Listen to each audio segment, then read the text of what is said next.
Well, greetings and salutations, everyone. Merry Christmas, and I hope everyone is doing well this fine, beautiful day.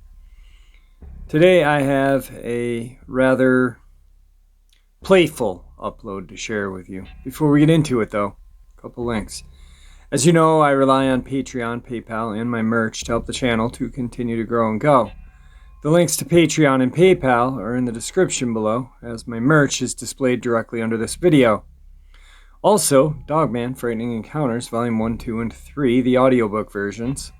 They were written and researched by Tom Lyons, narrated and produced by me, Jeffrey Nadolny. Those audiobooks are available on Audible, Amazon, and iTunes, the links to which are also in the description as well. Now, everyone, I have taken far too much of your time on this joyous of days. Let's get on with today's upload. Shall we?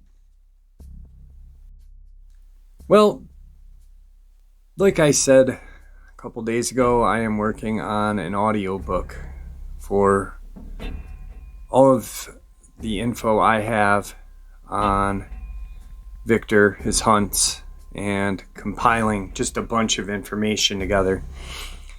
Today I thought it would be fun, because it's Christmas, and Christmas is fun and joyous and supposed to be just an easy day.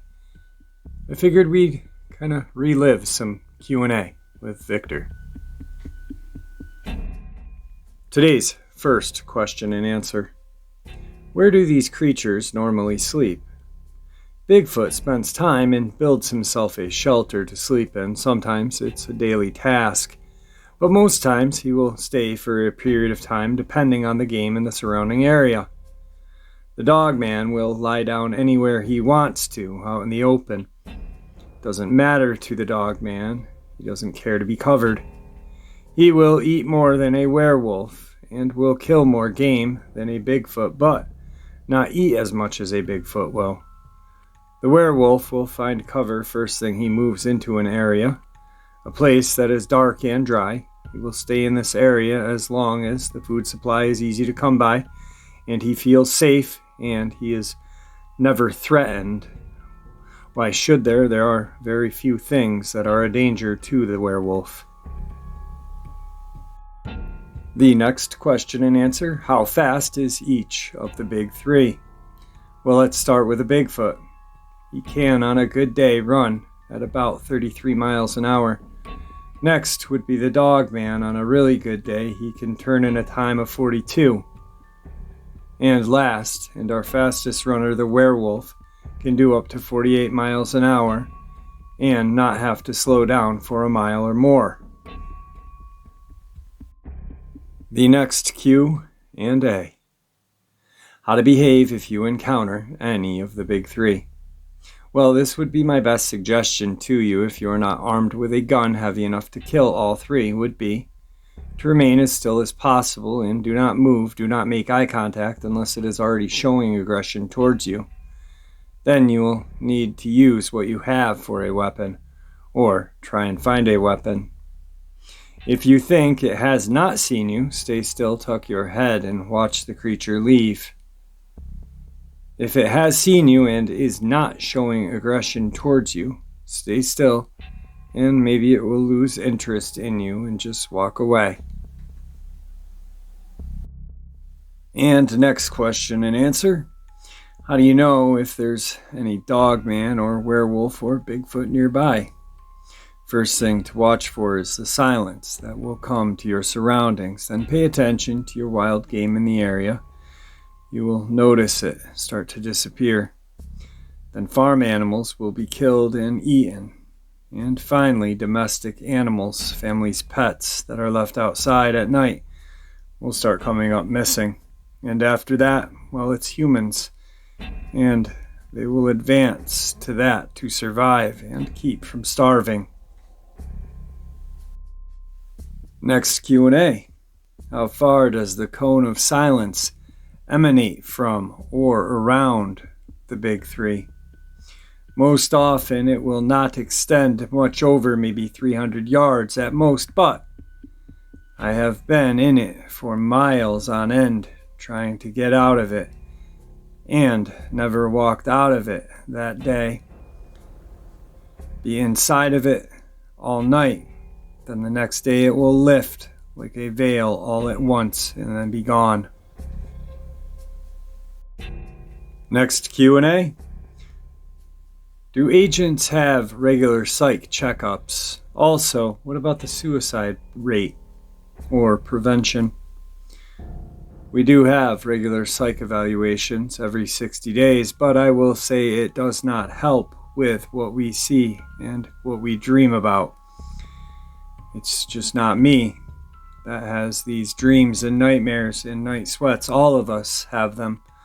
Some try sleeping with their wives, but have beat the living heck out of them. I'm not going to do that to mine, so we have our fun, and I go into a different room to try to sleep. As far as I know, no agent has ever committed suicide while on the job. Not very many make it to retirement. Next question and answer. Can a dogman ever be peaceful to a human? The answer to that would be yes, but you cannot trust these creatures. They are wild animals and have to be treated as such. If you start putting your trust in them, this is when something bad will happen to you. They will do everything they can to win your trust. The only one that I have had absolutely no violence out of was a female werewolf, and you so rarely ever see that.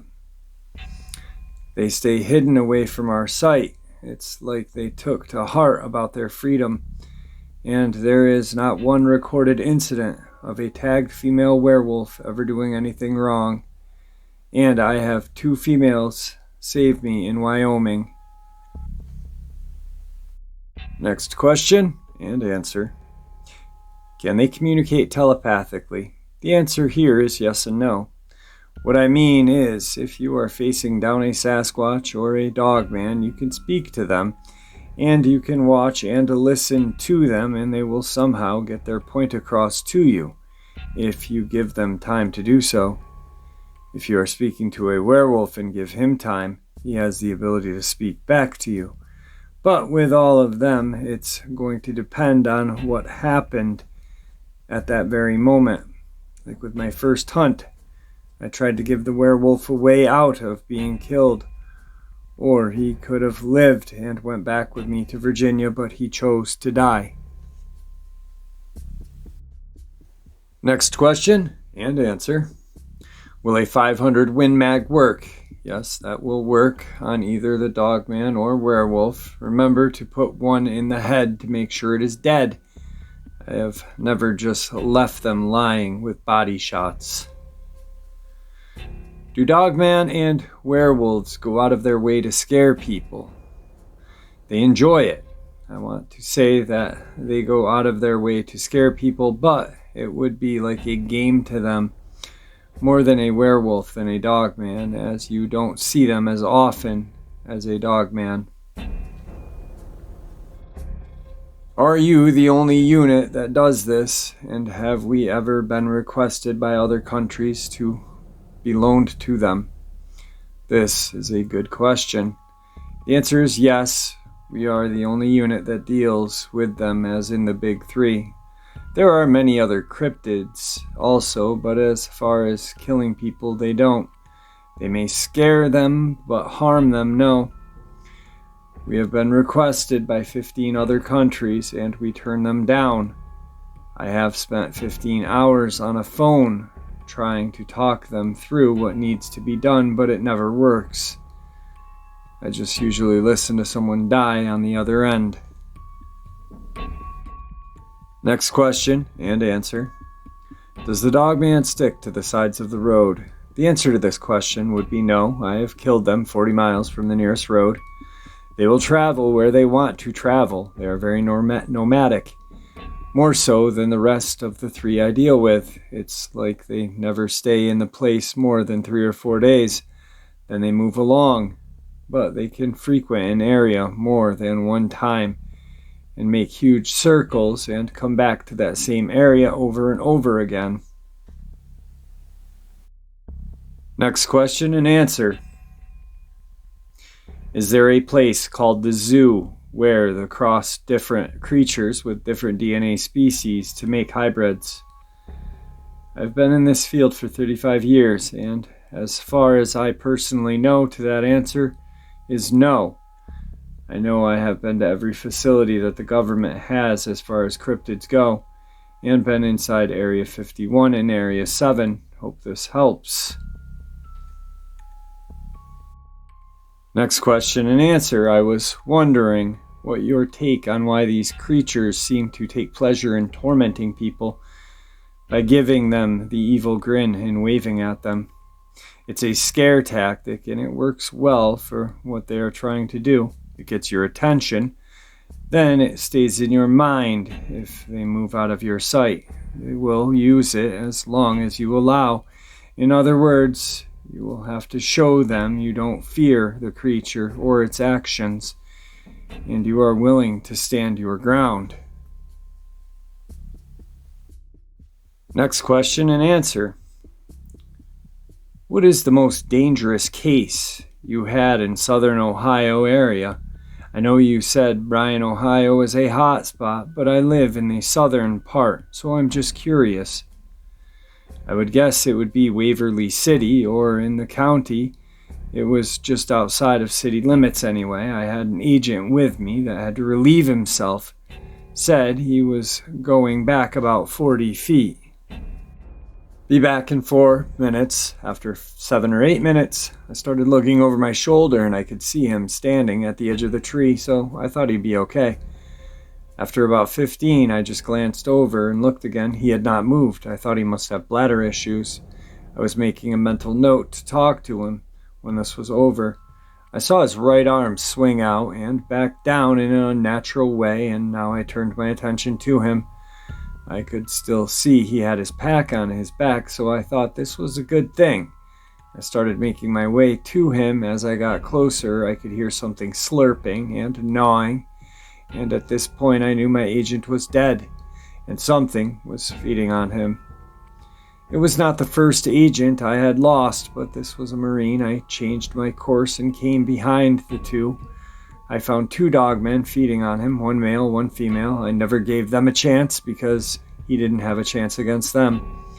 I called in for a pickup for the creatures and myself and the Marine. I carried what was left of him across my shoulder to the edge of town for our pickup. It came swiftly. They sent a car to get us off the road before much traffic started by. They brought in a deuce to get the bodies out of the woods and fields. Next question and answer. I have seen a dogman a couple of times, yet it did not try to scare me. I do believe in God and have used the name of Jesus to send strange paranormal things away. The dogman found where I lived and has been to my place twice, yet it has not tried to harm me. I am not saying it is friendly, nor would I try to pet one. Why was its behavior different than most? Answer. This dogman is doing exactly what I've been telling everyone. They will act this way to try to gain your trust, and just as soon as they do, they will kill you. And I have to come to see your mangled body, then track the creature down and kill it.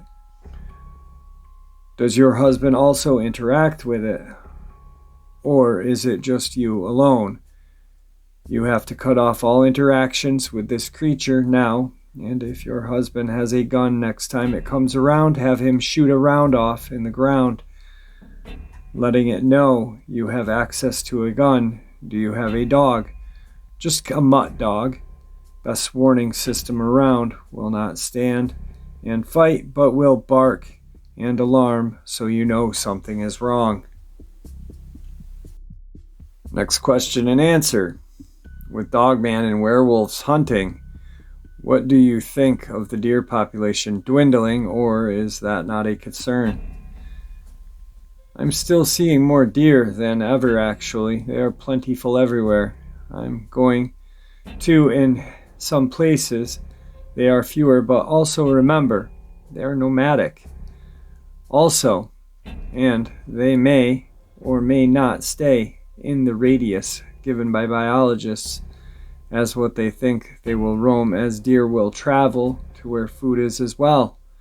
They will not stay in one place and die unless someone has started to feed them. Then they become dependent on who's feeding them for their meals, just like your children count on you for their meals growing up till they are out on their own. Next question and answer. I believe I've had multiple encounters with what I believe to be a female and young dogman in Lake Timberland, Missouri. I guess my question would be, why would a pair decide to have several non-violent encounters with a person? I was about 8 when this happened, during the summer a few different times, then again the next summer. Answer. Reason being, they were trying to get you into a position that you felt comfortable with taking you and never did.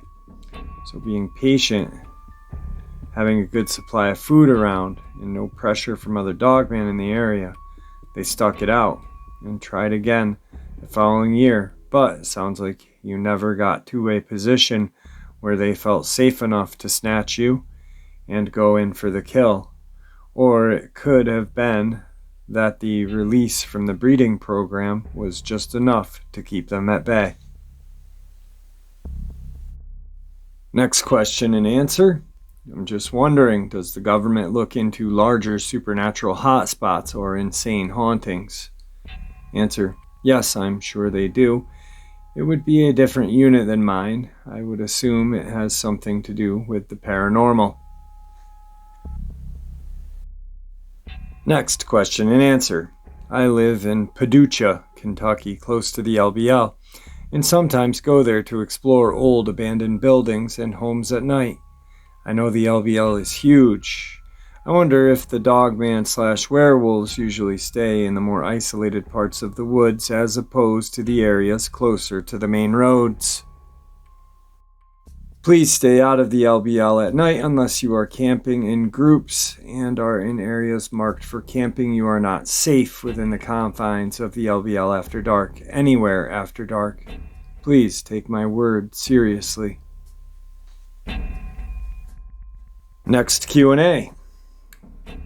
I'd like to ask you, and if this is kind of personal, I guess if you don't want to answer it, that's okay. But when you were made aware of these creatures that are really out there, did that affirm your spiritual convictions? Or I guess what I'm trying to say is, did it make you believe in heaven and hell and God and Satan even more, because it does that for me? I'd like to hear your thoughts on it, if you could, sir. Also, do either show any racist feelings towards us or all different races that you are aware of?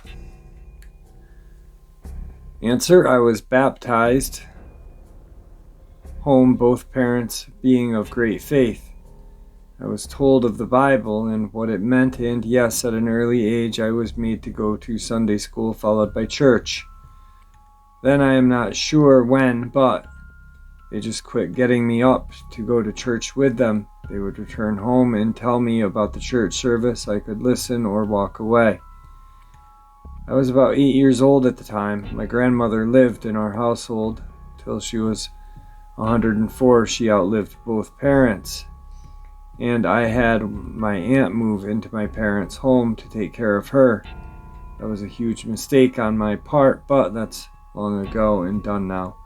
Anyway, I asked her why I wasn't being made to go to church, and my dad happened to be home that week, and she told him what I asked. So me and my dad were out riding around, and he brings it up and tells me that religion is a man's choice. Don't force it on anyone.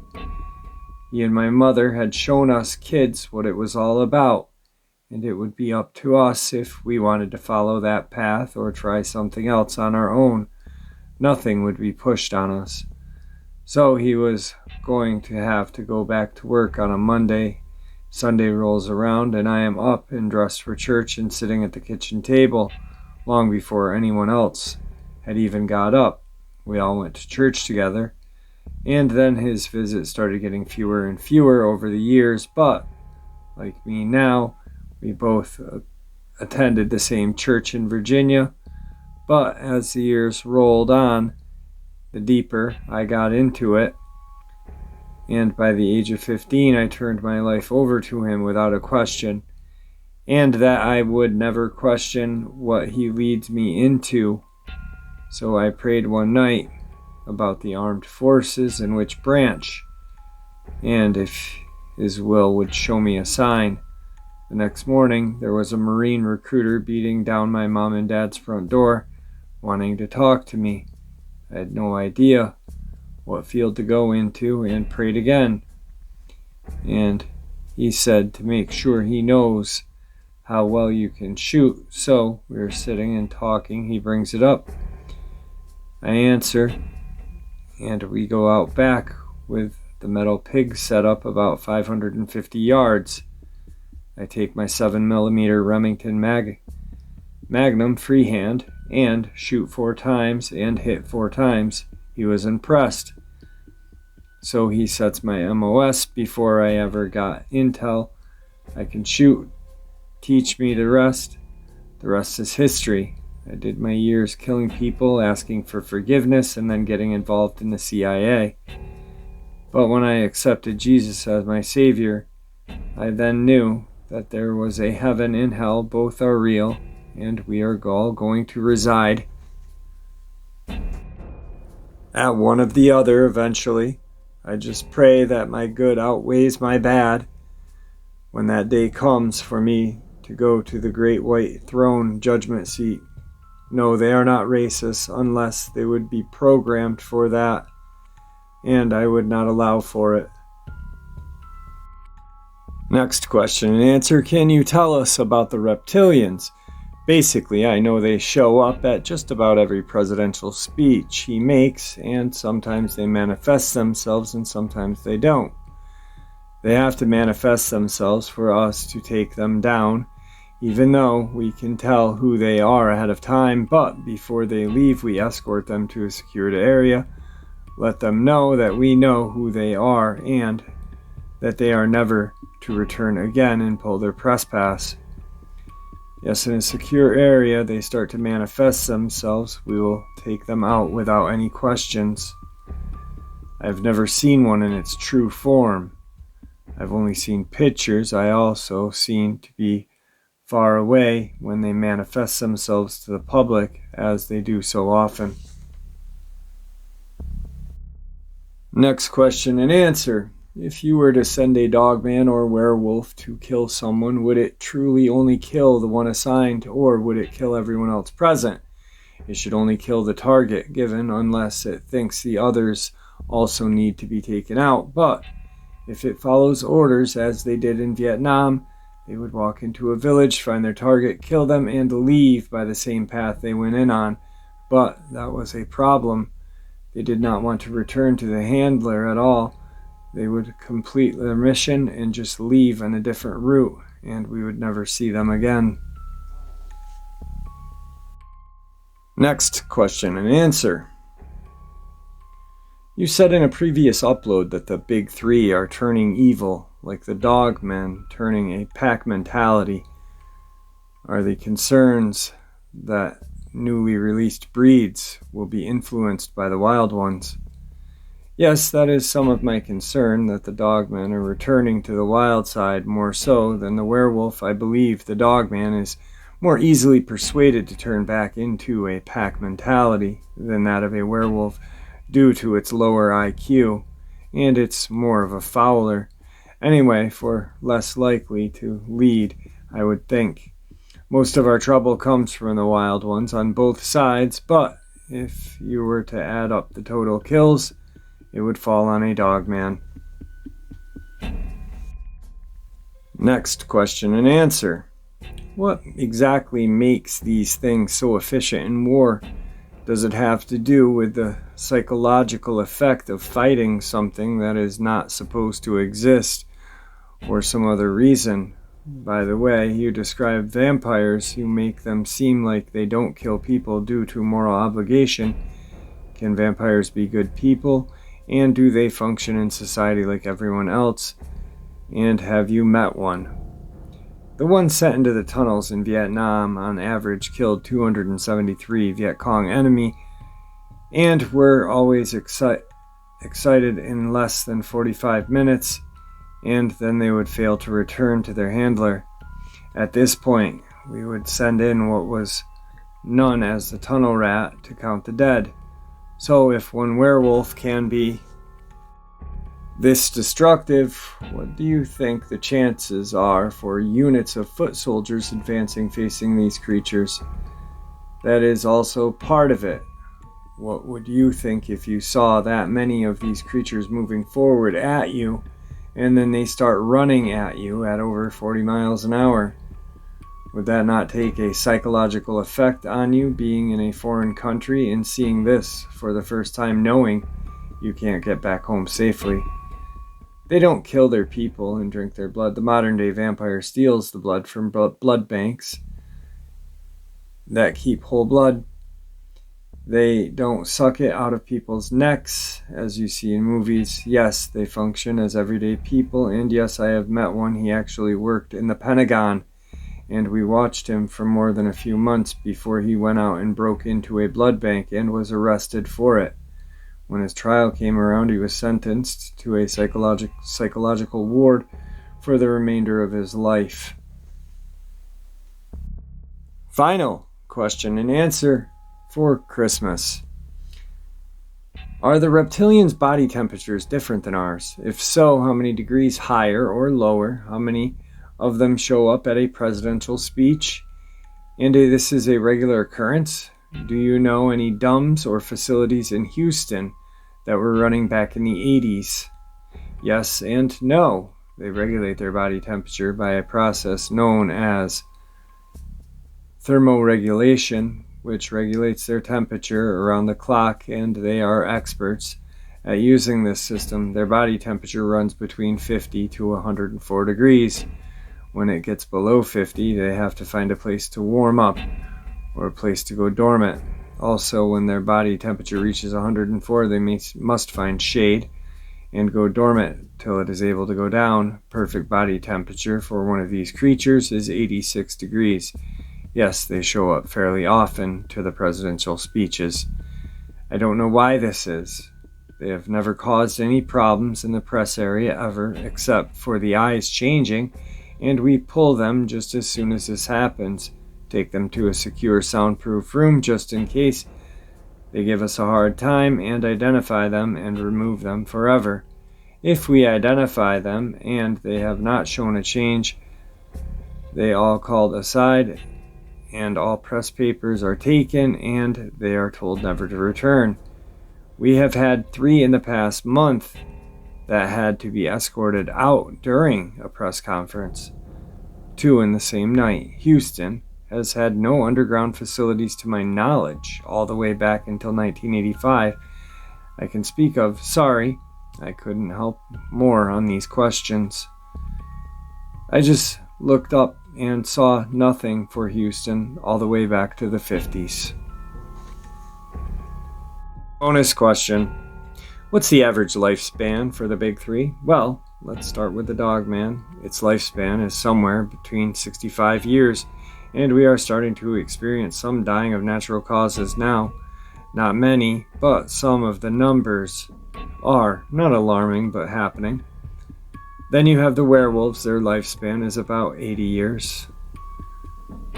We have had 35 die from natural causes so far in the breeding program, but that's not bad considering how long this program has been going on. And then comes the Sasquatch.